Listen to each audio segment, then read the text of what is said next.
Assalamualaikum warahmatullahi wabarakatuh. Melanjutkan pembahasan asam basa yang kemarin, sekarang kita akan belajar konsep asam basa bagian yang kedua ya, yaitu larutan asam basa. Nah, sebelum ke larutan asam basa, di sini akan dibahas dulu tentang kesetimbangan ion dalam larutan asam dan basa. Satu, kesetimbangan air. Nah, air merupakan elektrolit yang lemah, bahkan elektrolit yang sangat lemah. Karena merupakan elektrolit walaupun sangat lemah, berarti air dapat terionisasi ya, sebagian kecil. Nah, reaksi ionisasi air secara kesetimbangan ya, terurai menjadi H+ dan OH-. Jadi H2O terurai secara kesetimbangan menghasilkan H+ dan OH-. Nah, karena ini adalah reaksinya kesetimbangan, maka bisa dicari persamaan KC-nya atau tetapan kesetimbangannya. Ya. Di bab kesetimbangan, K sama dengan sesuai reaksinya H+, konsentrasi H+ pangkat 1, karena koefisiennya 1, dikali konsentrasi OH- pangkat 1 dibagi konsentrasi H2O. Secara matematis, ya, bisa juga ditulis KH2O sama dengan konsentrasi H+ dikali konsentrasi OH-. Ya. KH2O konsentrasi H+ dan OH-nya, karena ini tetapan maka konsentrasinya tetap. H2O diganti dengan W ya. Jadi KW sama dengan konsentrasi H+ dikali konsentrasi OH-. Nah, KW itu harganya sama dengan 10 pangkat negatif 14 diukur pada suhu 25 derajat Celcius. Ya. Nah, kita tulis lagi reaksi kesetimbangan H2O karena konsentrasi H+ sama dengan konsentrasi OH- ya. Jadi walaupun terionisasinya hanya sebagian kecil, tapi konsentrasi H+ itu pasti sama dengan konsentrasi OH- ya. Sehingga KW sama dengan konsentrasi H+ kali konsentrasi OH-. Bisa juga ditulis seperti ini, konsentrasi H+ kali konsentrasi H+, ya karena angkanya pasti sama. H+ konsentrasi H+ dan konsentrasi OH- angkanya pasti sama. Ya, jadi untuk memudahkan perhitungan, KW sama dengan konsentrasi H+ kali konsentrasi H+, atau hasilnya konsentrasi H+ kuadrat. Berarti KW-nya kita masukkan tadi 10 pangkat negatif 14 sama dengan konsentrasi H+ kuadrat. Konsentrasi H+ kuadrat untuk menghilangkan kuadrat sama dengan diakarkan ya. Jadi konsentrasi H+ itu sama dengan 10 pangkat negatif 14. Nah, kalau ada pangkat diakarkan itu dibagi ya, dibagi 2 karena ini akarnya pangkat 2, maka H+, konsentrasi H+ ya dari air pada suhu 25 derajat Celcius adalah 10 pangkat negatif 7 molar ya. Nah, dengan cara yang sama ya, di sini bisa diganti juga dengan OH-, maka konsentrasi OH-nya juga sama, yaitu 10 pangkat negatif 7 molar ya. Jadi konsentrasi H+ dan konsentrasi OH- dari kesetimbangan atau dari ionisasi air ya, itu sebesar 10 pangkat negatif 7 molar diukur pada suhu 25 derajat Celcius. Oke, sekarang ke larutan asam basa. Asam dan basa dibagi menjadi asam kuat ya, dan basa kuat, juga ada asam lemah dan basa lemah. Nah, pada pertemuan kali ini kita akan belajar dulu tentang asam dan basa kuat ya. Nah, apa yang dimaksud dengan asam kuat? Asam kuat itu adalah asam yang dianggap terionisasi sempurna dalam air. Artinya terurai sempurna dalam air. Nah, contoh dari asam kuat itu adalah HCl, H2SO4, HNO3, HBr, HClO3, dan HClO4. Ya, itu beberapa contoh dari asam kuat. Nah, misalkan HCl dilarutkan dalam air ya. Misalkan HCl dilarutkan dalam air, berarti ada 2 zat yang dicampurkan dalam larutan tersebut, yaitu HCl dan air. Nah, tadi sudah dibahas bahwa air itu terionisasi sebagian kecil ya, menghasilkan H+ dan OH- secara kesetimbangan. Nah, H+-nya dari air itu adalah 10 pangkat negatif 7 molar, OH- juga 10 pangkat negatif 7 molar, tadi sudah dibahas. Jadi, air terionisasi menghasilkan H+ dan OH- sangat sedikit ya, 10 pangkat negatif 7 molar atau 1 per 10 juta ya. Jadi kalau disederhanakan sebetulnya, misalkan molekul airnya ada 10 juta ya, 10 pangkat 7, molekul airnya ada 10 juta, maka yang terurai menjadi H+ dan OH- hanya 1 ya. Jadi dari 10 juta H2O, H+ dan OH- yang dihasilkan hanya 1, berarti terionisasinya sangat sedikit ya. Jadi 10 pangkat negatif 7 itu dari 1 ya. Kalau ini dirubah ke pangkat positif ya, maka tinggal dikali 10 pangkat 7 jadi 1, maka ini jadi 10 pangkat 7. Jadi H2O-nya 1 juta, 10 juta ya. H+ dan OH- yang dihasilkan hanya 1. Ya. Kemudian dilarutkan HCl dengan konsentrasi 0,1 molar atau 10 pangkat negatif 1 molar. Maka H+ yang dihasilkan, karena ini terionisasi sempurna, maksud terionisasi sempurna itu terionisasi semuanya menjadi ion ya. Maka H+-nya 10 pangkat negatif 1 molar, Cl-nya juga 10 pangkat negatif 1 molar. Nah, jadi H+ dalam larutan HCl itu berasal dari dua sumber. Yang pertama H+ berasal dari air, yang kedua H+ yang berasal dari HCl.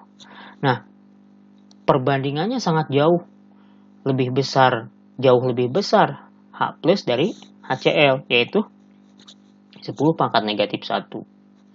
Ya, jadi perbandingannya H+ dari HCl lebih besar sebanyak 1.000.000 kali daripada H+ dari air. Nah, ketika dilarutkan HCl dalam air, maka konsentrasi H+-nya di sini akan bertambah sehingga kesetimbangan bergeser ke kiri dan H+ dari H2O itu semakin kecil. Sehingga dalam perhitungannya H+ dari H2O dalam larutan asam kuat itu diabaikan. Ya, kenapa diabaikan? Karena secara matematis itu sangat kecil sekali. Ya, 10 pangkat negatif 1 berbanding 10 pangkat negatif 7 itu jauh lebih besar angka 10 pangkat negatif 1. Sehingga H+-nya diabaikan dari air. Nah, maka kesimpulannya adalah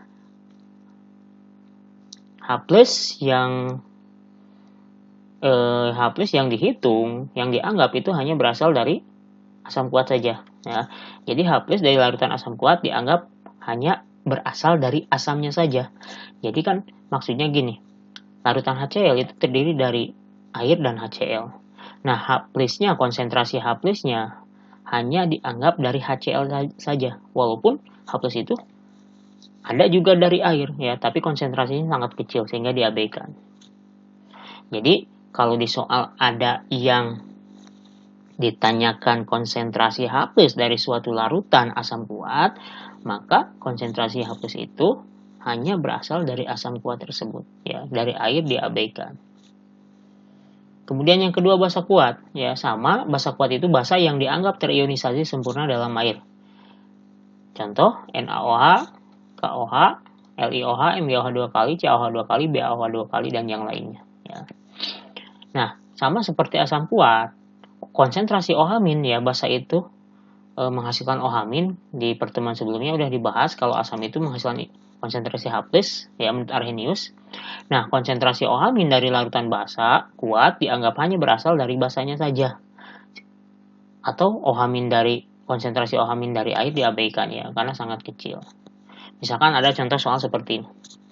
Hitung konsentrasi OH- dari larutan CaOH 2 kali 0,03 molar. Nah, konsentrasi basanya 0,03 molar, tapi yang ditanyakan adalah konsentrasi OH- ya, salah satu konsentrasi itu molaritas atau kemolaran. Nah, yang ditanyakan adalah konsentrasi OH-. Jadi, kurung siku seperti ini itu adalah lambang untuk konsentrasi. Ditanyakan konsentrasi OH- dari suatu basa kuat. Nah, tadi kan udah dibahas bahwa konsentrasi OH- dari basa kuat hanya dianggap berasal dari basa saja. Jadi tidak perlu menghitung konsentrasi OH- dari air.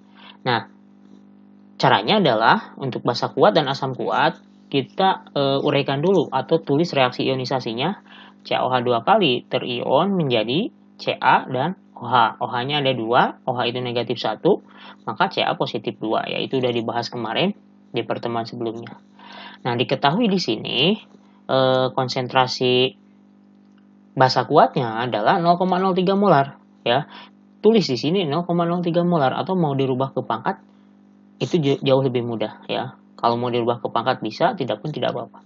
Nah, 0,03 molar kalau dirubah ke pangkat ya 1 2 geser koma ke kanan 2 kali sampai angka 3 ini berarti 3 kali 10 pangkat negatif 2 molar. Yang ditanyakan adalah konsentrasi OH-. Nah, karena ini terionisasi sempurna, maka konsentrasi OH- itu bisa dihitung berdasarkan perbandingan koefisien. Ya, di sini koefisiennya 1, di sini 2. Maka konsentrasi OH- itu 2 kali lipat dari basanya. Ya, atau 2 per 1 kali 3 kali 10 pangkat negatif 2, itu 6 kali 10 pangkat negatif 2. Jadi yang dikali 2 itu angka ininya saja. Ya, pangkat tidak perlu dikali 2.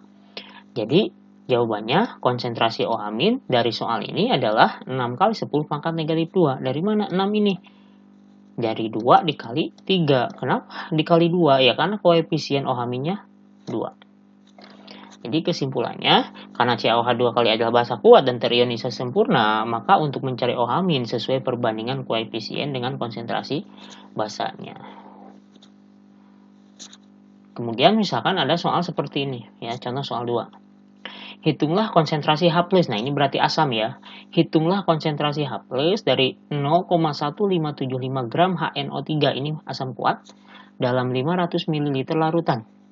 Diketahui AR atau massa atom relatif H1, N14, dan O16. Nah, ini yang ditanyakan konsentrasi H+. Yang namanya konsentrasi di larutan asam ini, maka simolaritas dari asam tersebut harus diketahui. Ya, jadi kuncinya kita cari konsentrasi atau molaritasnya dulu. Tapi di sini tidak diketahui, yang diketahui adalah gram atau massa. Berarti kita harus merubah massa menjadi molaritas. Itu sudah di konsep mol ya, pembelajarannya di konsep mol kelas 10. Untuk merubah massa menjadi molaritas, massa tersebut harus dirubah dulu menjadi mol ya. Maka kita cari dulu molnya. Mol apa ya? Mol HNO3. Mol HNO3 sama dengan massa dibagi massa molar. Massanya adalah 0,1575, massa molar HNO3 ya. Kita hitung ya, HNO3, ARH1, N14, O16. Nah, hanya ada 1 kali 1, 1, N14, 14 kali 1, 14, O16, 16 kali 3, 48, dijumlahkan semuanya jadi 63. Satuannya gram per mol ya, massa molar itu. MM itu massa molar, atau bisa juga MR, massa molekul relatif. Jadi massa molar itu kalau untuk senyawa sama dengan massa molekul relatif. Oke. Gram habis dibagi 0,1575 dibagi 63 itu 0,0025 mol.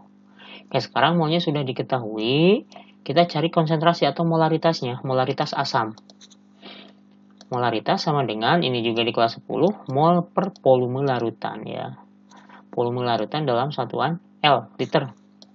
Sama dengan molnya ini udah dicari, 0,0025 mol dibagi volumenya 500 mili. Kita rubah ke liter, mili dirubah ke liter dibagi 1000 ya. 500 bagi 1000 0,5 liter.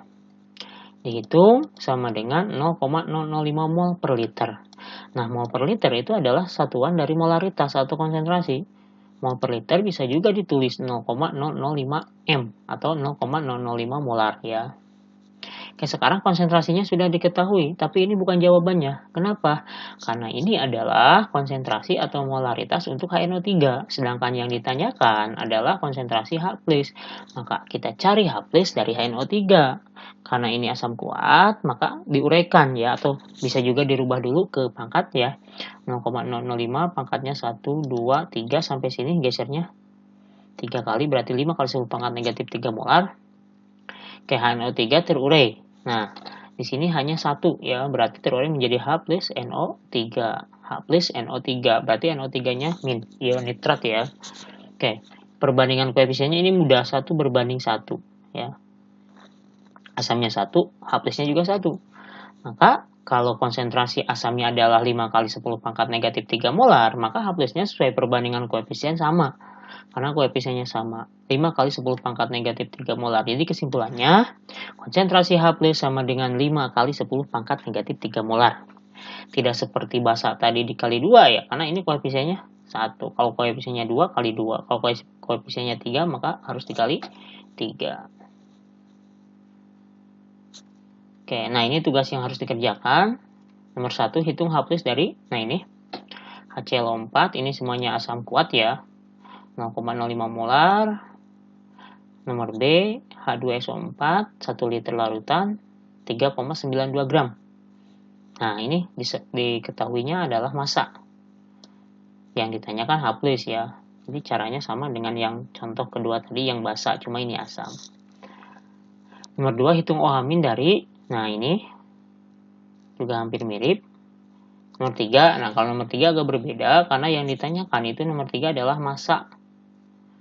Ya, diketahui konsentrasi H+. Jadi prosesnya dibalik untuk nomor 3, kebalikan dari nomor ini ya, kebalikan dari nomor 1B. Jadi kalau nomor 1B ditanyakan H+ dari massa, kalau nomor 3 ditanyakan massa dari H+ ya. Jadi prosesnya dibalik. Nah, tugasnya dikerjakan, nanti di-upload ya di web pembelajaran. Untuk pertemuan kali ini cukup. Nanti pertemuan berikutnya tentang asam dan basa lemah ya. Assalamualaikum warahmatullahi wabarakatuh.